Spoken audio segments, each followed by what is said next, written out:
మనిషిని మనం ఎలా చూస్తేనండి, ఇప్పుడు చూడండి, విమానం కనుక్కోవడానికి కారణం ఏంటంటే పక్షిలా నేను ఎగరలేకపోతున్నాను అనుకోవడమేనండి. ఇప్పుడు అన్నీ మనం కనుక్కున్నవన్నీ అలాంటివేనండి.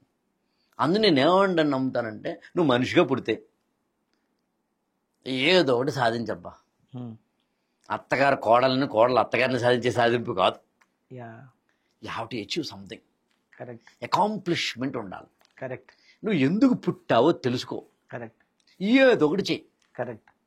పుట్టావు, తిన్నావు, పడుకున్నావు, పిల్లల్ని పుట్టించావు, చచ్చిపోతావు అయితే వద్దు. కరెక్ట్. నేను బలంగా నమ్ముతాను. కరెక్ట్. పెద్ద పెద్ద సమాసేవలు చేయట్లేదండి. కరెక్ట్. పెద్దగా ఏం చేయట్లేదు. ట్రాఫిక్ రూల్స్ పాటిస్తే చాలు. ఓకే. రాంగ్ పార్కింగ్ పెట్టకపోతే చాలు. ఏదో ఒకటి రెండు సందర్భాలు, ఇప్పుడు మీరైనా నేనైనా కూడా మనం పాడ్కాస్ట్ చేస్తున్నాం, కెమెరా ముందు మనం నీతి కబుర్లు ఎన్ని చెప్పినా మన జీవితాల్లో కూడా ఉండకుండా ఉండదు. నేను ఏమన్నాను, అందరం కలిసి అంటున్నాను. I'm not just saying to you.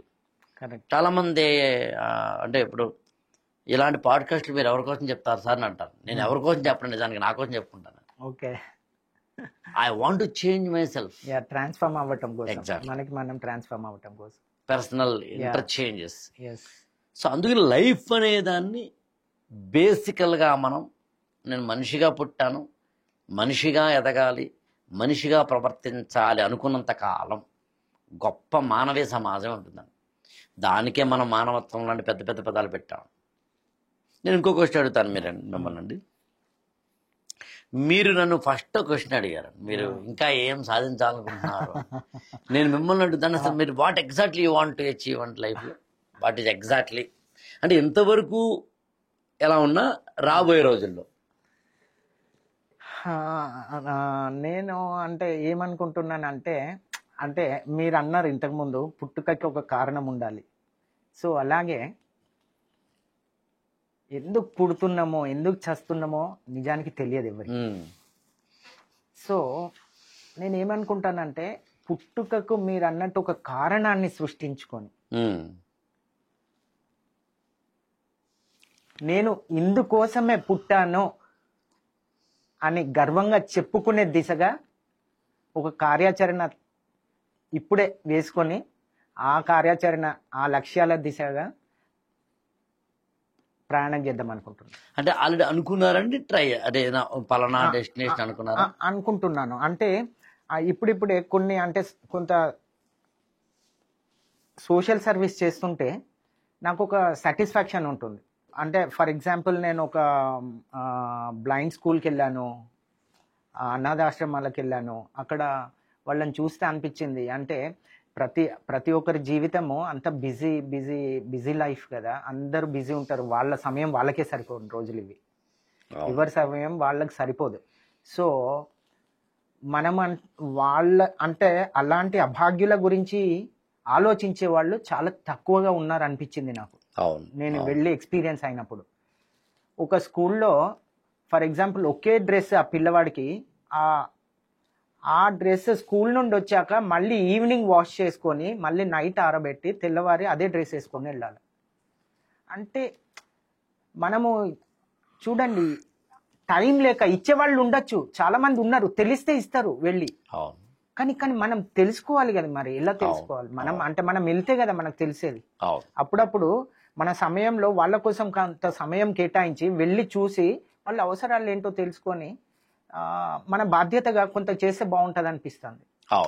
So మీరు అన్నట్టు అదే మనం పుట్టినందుకు సమాజానికి మనవంతు కృషి, మనవంతు సహాయం ఏదైనా అలాంటి అవసరం ఉన్న ప్లేసుల్లో ఉపయోగపడాలనేది నా ఆశయం, ఇంకేం లేదు. అంటే ప్రత్యేకంగా ఏదైనా ఒక సంస్థలా పెట్టి చేయాలనుకుంటున్నారు లేదా ఎవరు ఎక్కడ ఉంటే అక్కడ?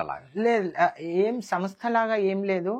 మన అందుబాటులో మనం అంటే ఎక్కడో ఏదో చేయడానికి ఎంతో దూరం ప్రయాణం చేయాల్సిన అవసరం ఉండదు. మన పక్కింటి వాళ్ళకే చేయగలుగుతాం అవసరం ఉంటే. సో మన చుట్టుపక్కల అవసరాలను కనుక్కొని చేస్తే చాలా అనిపిస్తుంది. మీరు చెప్పింది రైట్. నేను కూడా అంతే. మామూలుగా నన్ను వ్యక్తిగతంగా ఎవరైనా కలిసినప్పుడు కొంచెం లైన్ దాటి డబ్బులు సంపాదించారు అనుకుందాం, ఎస్. అంటే ఉదాహరణకి ఒక ఎన్ అనే అమౌంట్ తన జీవితంలో సంపాదించుకుంటే సరిపోతుంది, కానీ దానికన్నా 3 రెట్లు 4 రెట్లు సంపాదించుకునే వాళ్ళు నాకు పరిచయం అనుకుందాం. నేను వాళ్ళకి ఎక్స్ప్లెయిన్ చేస్తాను. సమాజంలో విజువల్లీ ఛాలెంజ్డ్ వాళ్ళు ఉన్నారు, ఫిజికల్లీ ఛాలెంజ్డ్ వాళ్ళు ఉన్నారు, పేరెంట్స్ లేని వారు ఆర్ఫన్స్ ఉన్నారు. ఇట్లా సమాజంలో మనం చేయదగ్గవి చాలా ఉన్నాయి. డబ్బుతోటి కొన్ని చేయొచ్చు, ఆలోచనతోటి కొన్ని చేయొచ్చు, మాటతోటి కొన్ని చేయొచ్చు. ఎస్. సో మీరు కొంచెం డబ్బులు సంపాదించుకున్నారు కాబట్టి సమాజానికి ఉపయోగపడే ఏదైనా ఒక మంచి పని చేద్దాం. ఎస్. అది ఒక ప్లాట్ఫామ్ కావాలంటే మీరే పెట్టుకోండి. ఎంత కాదనుకున్నా మనిషికి ఏదో ఒక స్వార్థం ఉంటుందని నమ్ముతాను నేను. కరెక్ట్, ఉంటుంది. స్వార్థము లేకపోతే అదేమి గొప్ప విలువైన ఆస్తి ఏం కాదని నమ్ముతాను నేను. కరెక్ట్. స్వార్థం ఉంటే చాలా పాపపు కర్మ అంటే నమ్మను నేను. స్వార్థము అనేది ఏమిటి అనేది ఇక్కడ కొలమానం. Correct sir. నేను పేరు కోసం పనిచేస్తున్నానా, ఒక చేంజ్ కోసం పనిచేస్తున్నానా, నా హిడెన్ ఎజెండా ఏదైనా ఉందా? ఎస్. ఏది ఉన్నా తప్పు కాదంటాను నేను. ఓకే. ఏది ఉన్నా తప్పు కాదు. ఎందుకంటే మీరు ఏదో మంచి చేయబోతున్నారు కాబట్టి.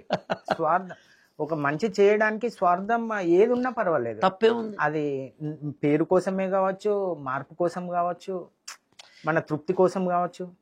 ఎస్. రేపొద్దున్న పేపర్లో నా ఫోటో లేదా ఫేస్బుక్లో నాది ఫోటో, ఎస్, ఇన్స్టాలో నా ఫోటో పెట్టుకుంటే నాకు ఆనందం కలుగుతోంది, లేదా నన్ను నలుగురు మెచ్చుకుంటున్నారు కాబట్టి నేను మంచి పని చేస్తున్నాను అన్నా కూడా అభ్యంతరం లేదు. చాలా బాగా చెప్పారు. కరెక్ట్, అది అంతే. ఎండ్ పాయింట్ మంచి చేస్తున్నావు లేదా. ఎస్. దానివల్ల ఇంకా మిమ్మల్ని చూసి ఇంకొక నలుగురు ముందుకొస్తారు వస్తారుగా పని చేయడానికి. అది భలే చెప్పారు. నాకు సిరివెన్నెల సీతారామ శాస్త్రి గారు మా గురువు గారు ఆయన మాట అన్నారు, అరే నువ్వు మంచి చేస్తే నలుగురికి చెప్పాలరా. ఎస్. ఎందుకు చెప్పాలి? అదేంటి సార్? ఉదాహరణకి ఒక అనాథాశ్రమానికి వెళ్ళి అక్కడ మనం బట్టలు పంచి పెడితే, పెన్నులు పంచి పెడితే అది ఖచ్చితంగా ఫేస్బుక్లో ఇన్స్టాల్లో పెట్టాల్సిందే. ఎందుకు? ఇంకొక నలుగురు ముందుకు వస్తారు, అది ఇన్స్పైర్ అవుతారు, అంతే. వాళ్ళు కూడా చేస్తుంటే ఇంకా కొందరికి ఉపయోగపడతారు కదా.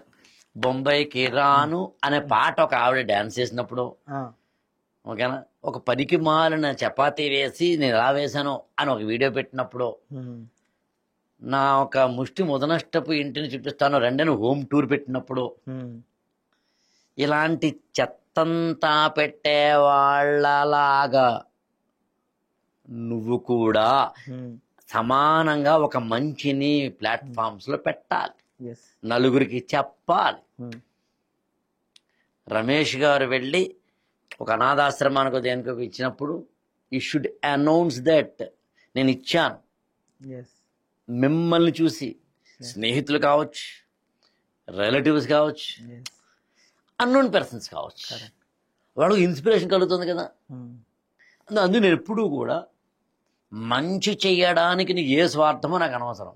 గాంధీ మహాత్ముడు it is not the ends but also the means అంటారు.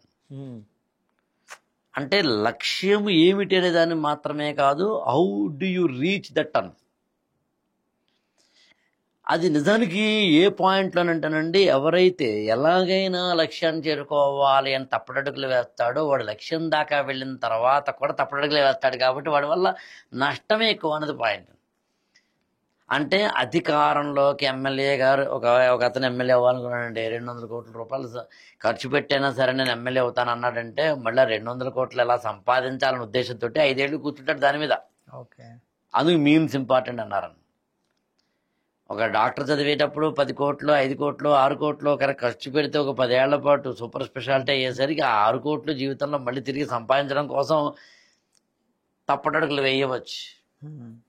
అందులో మనం లంచం లాంటివి ఇతరత్ర లాంటి వాటిని ఎందుకు మనం కట్టడి చేస్తామంటే, ఎందుకు ఆ వర్చ్యూస్కి ప్రాధాన్యత ఇస్తామంటే, ఆ విలువలకి నైతిక విలువలకి ప్రాధాన్యత ఇస్తామంటే అది కారణం. నేను ఆ కోణంలో ఇది మాట్లాడట్లేదు. మనం చేసే చిన్న చిన్న స్వార్థాలు, ఫోటో పెట్టుకోవడానికి స్వార్థమును. యాక్చువల్గా ఇక్కడ విచిత్రం ఏంటనండి, నేను తక్కువ ఫోటోలు పెడతాను. ఓకే. నేను వారానికి 2 సార్లు 3 సార్లు ఎక్కడో చోటికి వెళ్ళినాం. మొన్న యాక్చువల్గా మన ఇద్దరం అనుకున్నాం పాడ్కాస్ట్, అది పోస్ట్ పోన్ అవడం గల కారణం ఏంటంటే నేను గవర్నమెంట్ ఆర్ఫనేజ్ హోమ్కి వెళ్ళా, విక్టోరియా మెమోరియల్ అని. అదే ఈసారి మన ఇద్దరం వెళ్దాం. Okay sir, sure. అది నాకు ఆ రోజు వాళ్ళు ఏం చేశారంటే 4ంటికి, మా ఇంటి పక్కన అది, అందుకని 4ంటికి వచ్చేస్తారా సార్ అని చెప్పి నాకు 2ంటికి చెప్పారు. సో దాంతో నేను కొంచెం మళ్ళీ మీకు చెప్పి ఆ మరునాడు పోస్ట్ పోన్ చేయమని అడిగాను వాళ్ళని, కుదరలేదు. ఎందుకంటే పండగలు కదా, ఇప్పుడు దసరా సెలవు, పిల్లలు వెళ్ళిపోతారు, అందుకని వెళ్లే ముందు నా క్లాస్ అని. సో నేను ఆ ఫోటోలు అవి పెట్టకపోవచ్చు. ఓకే. బట్ నేను నిరంతరము ఎక్కడో ఒక చోట, నా ఛానల్లో ఉన్న ఎక్కడో ఒక చోట నేను మాట మరొకటో చెప్తూ నేను ఆల్రెడీ ఇస్తున్నాను, కాంట్రిబ్యూట్ చేస్తున్నాను. నేను మీలాంటి వారిని కోరేది ఏంటంటే, స్వార్థం ఉన్నా పర్లేదు, మీకని కాదు, మీకు లేదు కాబట్టి మనతో కూర్చున్నాం. ఇన్ జనరల్ మాట్లాడుతున్నాం, మనం ఉంటే తప్పు కాదని మాట్లాడుతున్నాం. మన మ్యారేజ్ డే నాడో, బర్త్డే నాడో, మన పిల్లల బర్త్డే నాడో నేనేమంటానంటే కేకులు కట్ చేయండి, ఖర్చులు పెట్టండి, కానీ ఆ ఖర్చు పెట్టిన దాంట్లోంచి ఎంతో కొంత పర్సంటేజ్ తీసి పక్కన పెట్టండి సమాజానికి అంటాను. కరెక్ట్. ఆర్ఎస్ బ్రదర్స్కో, చందనా బ్రదర్స్కో, జేసీ బ్రదర్స్కో వెళ్ళి, ఖజానా జ్యువెలర్స్కో ఎక్కడికో వెళ్ళి మనం కొంత షాపింగ్ చేస్తాం. 10,000 అయింది అనుకుందాం. 10,000 రూపాయల షాపింగ్ అయితే వాడు ఆ రోజు ఏం చేస్తాడంటే ఏదో ఆషాఢం సేల్, శ్రావణ మాసం సేల్ అని చెప్పి వాడు కొంత పర్సంటేజ్ డిస్కౌంట్ ఇస్తాడు. ఉదాహరణకు 1,000 రూపాయలు ఇచ్చాడు అనుకుందాం. అందులో మళ్ళీ ఒక 500 రూపాయలు పక్కన పెట్టి నువ్వు ఏదో ఆ పక్కన రోడ్డు పక్కన కొనుక్కును తిను, నాకు అభ్యంతరం లేదు. 500 మిగిలింది కదా. 10,000 రూపాయల షాపింగ్లో 1,000 రూపాయలకి డిస్కౌంట్ ఇవ్వక 500 రూపాయలు కూడా నీ జేబులో పెట్టుకొని ఇంకొక 500 రూపాయలు అయినా కనీసం సమాధానం ఇవ్వు. కరెక్ట్. నాకు లేదు, నా వల్ల కాదు అన్నా ఇందులో ఏముందని, వాడేదో డిస్కౌంట్ ఇచ్చాడుగా, అవును, అయిపోయింది అంతే. అవును. దాన్ని కావాలంటే నువ్వు ఎక్స్పోజ్ చేయి. 500 రూపాయలు దాన్ని తీసుకెళ్లి ప్రచారానికి మాత్రం 5,000 చేసినట్టు చెప్పుకో, నాకు అభ్యంతరం లేదు. బట్ ఇది ఒక కాన్సెప్ట్. కరెక్ట్.